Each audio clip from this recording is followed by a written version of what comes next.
Il est peut-être l'homme d'âge moyen le plus démuni. Afin d'économiser plus d'argent, il vit tous les jours dans sa voiture. Il sort de la voiture, après s'être simplement lavé, se rend à son lieu de travail. Cet homme nommé Levin est un petit contremaître sur le chantier de construction. Il entretient également de très bonnes relations avec la famille du propriétaire de l'entreprise de construction. Les 3 membres de la famille le traitent comme l'un des leurs et plaisantent avec lui avec désinvolture. Soudain, Levin a vu une voiture noire qui entrait sur le chantier.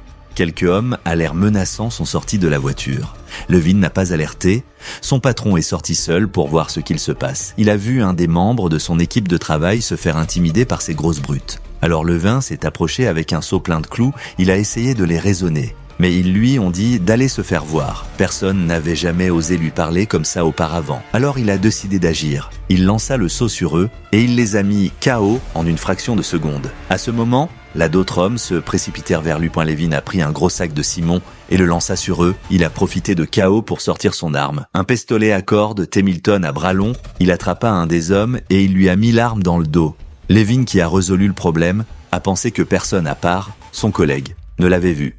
Mais il s'attendait pas à ce que Jenny, la fille de patron, voie tout cela. Elle, qui lui apportait souvent des repas, promettait de ne dire à personne ce qu'elle a vu.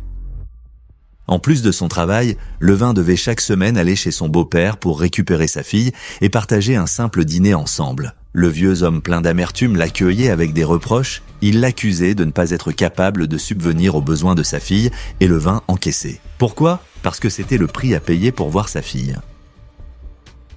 La fille du patron, Jenny, est allée au bal pour faire la fête toute la nuit avec ses meilleurs amis pour célébrer la fin de ses études. Alors qu'elle s'amusait, un homme et une femme prenaient des photos d'elle.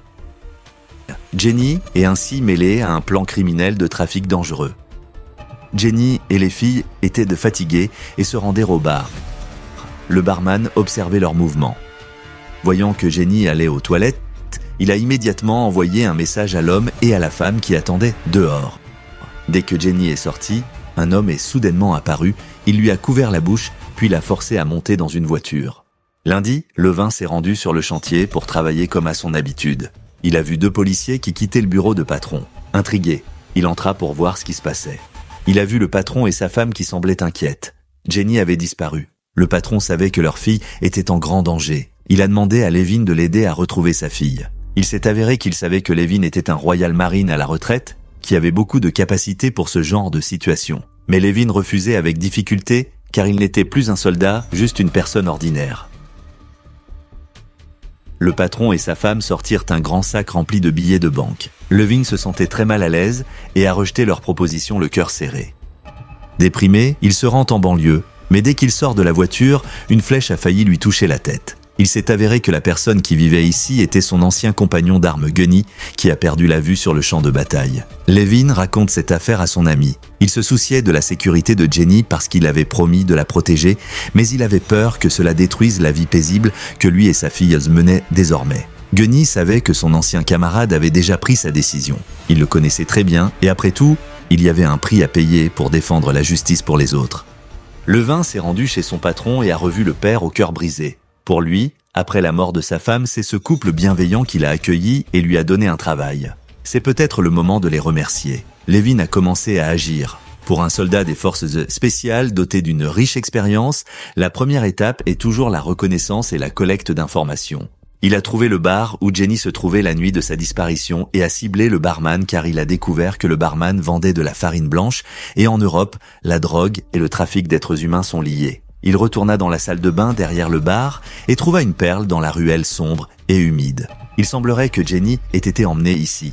Lorsque le bar ferma tard dans la nuit, Levin suivit tranquillement le barman jusqu'à son domicile. Il était sur le point de prendre son arme, mais il a vu Levin tenant un fusil de chasse. Levin est allé droit au but et a sorti la photo de Jenny, demandant au barman où il avait emmené la fille, mais le barman a refusé de répondre. Alors Levin n'eut d'autre choix que d'utiliser la même méthode pour obtenir des aveux qu'il avait utilisés en Afghanistan. Il a couvert le visage du barman avec une serviette et versa de l'eau froide sur lui, la technique de noyade. Cependant, le barman n'a pas dit un mot, car il savait que s'il disait quelque chose, sa famille pourrait être détruite et lui aussi. Juste à ce moment-là, un bruit est venu du salon. Il semblait que les complices du barman étaient arrivés. Le barman en a profité pour crier à l'aide, ce qui les a alertés. Les 2 sbires ont commencé à attaquer. Levin a tiré sur les 2 et il les a éjectés. Il a vu un tatouage sur la poitrine et su d'où venaient ces sbires. Ils étaient des membres de la mafia russe. Levin a su que cette affaire n'était pas si simple. Le nom complet de la confrérie est la confrérie de Sontsevo, qui est le groupe criminel le plus puissant de la mafia russe.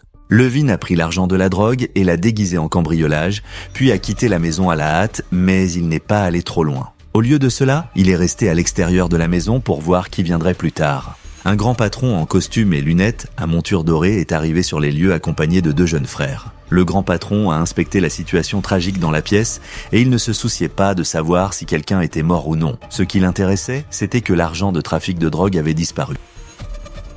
Peu de temps après, une camionnette est arrivée et plusieurs femmes de ménage sont entrées dans la pièce. C'étaient des nettoyeurs spécialisés dans le nettoyage des scènes de crime. Ces personnes qui manipulèrent souvent des cadavres rendaient complètement impossible pour la police de constater que quelqu'un était mort à cet endroit. En regardant le patron partir en voiture, Levin le suivit tranquillement. Levin entra directement par effraction, il a assommé et attaché le patron. Lorsque le patron s'est réveillé, il a pensé que Levin était un voleur qui détroussait son organisation. Il a averti Levin que s'il tuait des membres de la fraternité, 3 générations d'affiliés seraient traquées par eux. Ce n'était pas pour l'argent, mais pour une fille disparue. Lorsque le gangster a vu la photo de la fille, il n'avait aucune idée de qui elle était. Mais quand il a entendu le nom du bar où la fille avait disparu, il a su qui l'avait fait. Cependant, il ne pouvait pas le dire à Levin. Voyant que le patron ne pouvait obtenir aucune information utile de lui, Levin coupa simplement la corde. Il n'y avait aucune raison d'avoir pitié d'un tel homme.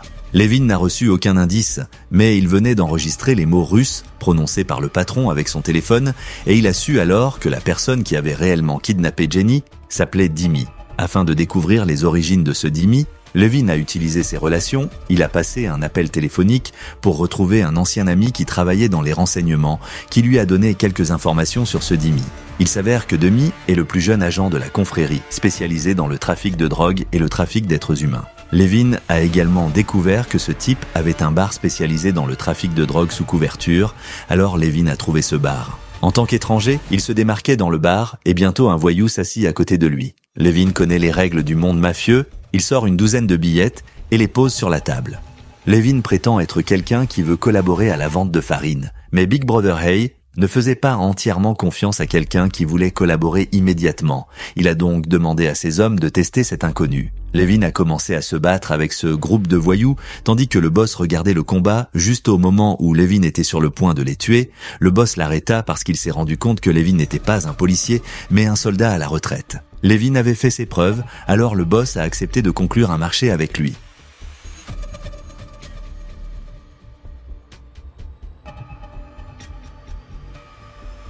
Levin et ses 2 hommes se rencontrent dans un restaurant tôt le lendemain matin. Levin a fourni l'argent pour la transaction comme demandé, mais l'autre partie n'a pas donné la marchandise, mais a plutôt jeté un téléphone portable à Levin. Levin se leva, prend la bouteille de sirop et la versa sur le petit déjeuner de l'autre partie, les invitant de ne pas jouer de tour avec lui.